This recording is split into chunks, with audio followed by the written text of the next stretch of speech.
সম্মানিত সুধী, মূলত আমরা যে ইবাদতগুলো অফার করি, সকল ইবাদতের মূল উদ্দেশ্য হচ্ছে আল্লাহ তাআলা স্মরণ। আপনারা যদি একটু খেয়াল করে দেখেন, আমরা যত ইবাদত করি, যে সমস্ত ইবাদতগুলো ফারজ করা হয়েছে, আসলে এর মূল উদ্দেশ্য কি? আল্লাহ তাআলাকে স্মরণ করা। আমরা যে সালাত করি, আসলে উদ্দেশ্য কি? আল্লাহর স্মরণ। আল্লাহ এটা বলেছেন, ওয়া আকিমিস সালাতা লিযিকরি ইন্নানি আনাল্লাহু লা ইলাহা ইল্লা আনা ফা'বুদনি ওয়া আকিমিস সালাতা লিযিকরি।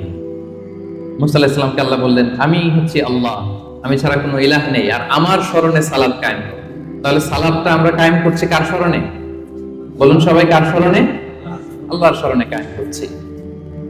আবার অনুরূপ ভাবে আমরা যে হজ আদায় করি, এই হজেরও মূল উদ্দেশ্য হচ্ছে আল্লাহ তাআলা স্মরণ। আল্লাহ তাআলা বলছেন, ফাইদা কাদাইতুম মানাসিকাকুম ফাযকুরুল্লাহা কাযিকরিকুম আবাআকুম আও আশাদ্দা যিকরা। তোমাদের হজের কার্যক্রম যখন শেষ হয়ে যায়, তখন আল্লাহ তাআলাকে ওইভাবে স্মরণ করো যেমনি জাহিলি যুগে তোমরা তোমাদের পূর্বপুরুষদের স্মরণ করতে, বা তার চেয়ে বেশি স্মরণ করো। তাহলে সালাতের উদ্দেশ্য আল্লাহকে স্মরণ। আমরা এই আয়াত থেকে পেলাম হজের উদ্দেশ্য আল্লাহকে স্মরণ। সিয়ামের উদ্দেশ্যের দিকে যদি আমরা খেয়াল করি, সিয়ামের প্রাইম অবজেক্টিভ হচ্ছে লাআল্লাকুম তাত্তাকুন, যাতে করে তোমরা আল্লাহ সচেতন হতে পারো। অর্থাৎ এই অনুভূতি নিজের মধ্যে বিল্ড করতে পারো যে আমি যাই করি না কেন, কে দেখে? আল্লাহ সুবহানাহু ওয়া তাআলা দেখে। তার মানে আল্লাহ স্মরণ। তার মানে সালাত আদায় করি, উদ্দেশ্য আল্লাহ স্মরণ। হজ আদায় করি, এটার উদ্দেশ্য আল্লাহ স্মরণ। আমরা যে রমাদানে সিয়াম অফার করছি, এটার উদ্দেশ্য কিন্তু আল্লাহ স্মরণ। তাহলে সকল ইবাদতের মূল উদ্দেশ্য বেসিক আল্লাহ তাআলাকে স্মরণ করা। সম্মানিত উপস্থিতি, এই পর্যায়ে আমি এই যে আল্লাহকে স্মরণ করতে বারবার বলা হয়েছে কোরআনে, হাদিসে, এই স্মরণ করলে আমাদের লাভটা কি, কি বেনিফিট আছে? দ্য বেনিফিটস অফ যিকরুল্লাহ, আল্লাহ তাআলাকে বেশি বেশি স্মরণ করার কিছু বেনিফিটস আমি শেয়ার করতে চাই। আমি 10টি বেনিফিট শেয়ার করব খুব সংক্ষেপে। বেশি বেশি আল্লাহ তাআলাকে স্মরণ করা বা আল্লাহর জিকির করার যে বেনিফিট গুলো আছে, তার প্রথমটা হচ্ছে এর মধ্য দিয়ে আল্লাহ তাআলার সাথে আমাদের একটা স্পেশাল অ্যাটাচমেন্ট গড়ে ওঠে, একটা সুগভীর সম্পর্ক গড়ে ওঠে। এবং আপনি যে আপনার যে কোনো পরিস্থিতিতে আল্লাহর উপর তাওয়াক্কুল করেন, এটা প্রমাণিত হয়। You put you trust on Allah, you rely on আল্লাহ।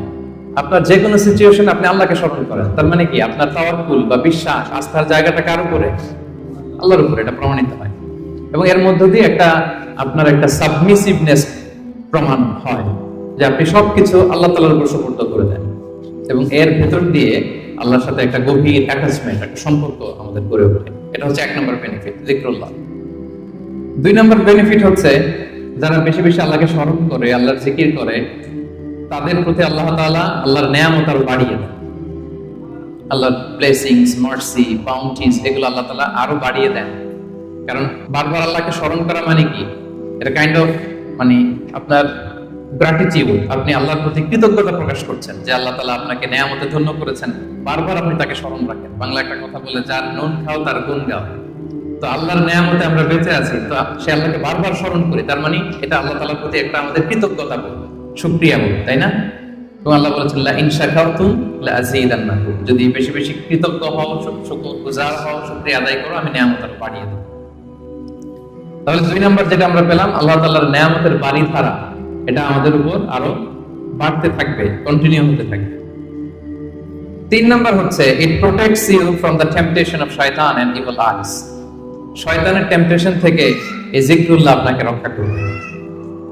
আমরা হাদিসে পড়েছি যে শয়তান ইয়াজরি মাজরাদ দাম, শয়তানকে আল্লাহ এত পাওয়ার দিয়েছেন, রক্ত চলাচলের ওখানে শয়তান ঢুকেও আপনাকে প্রভোগ করতে পারে, টেম্পটেশন। সহিহ বুখারীতে এসেছে একটা তালিক হাদিস, বিষ্ণু বলেন, আশ-শাইতানু জাসিমুন আলা কলবি ইবনে আদম।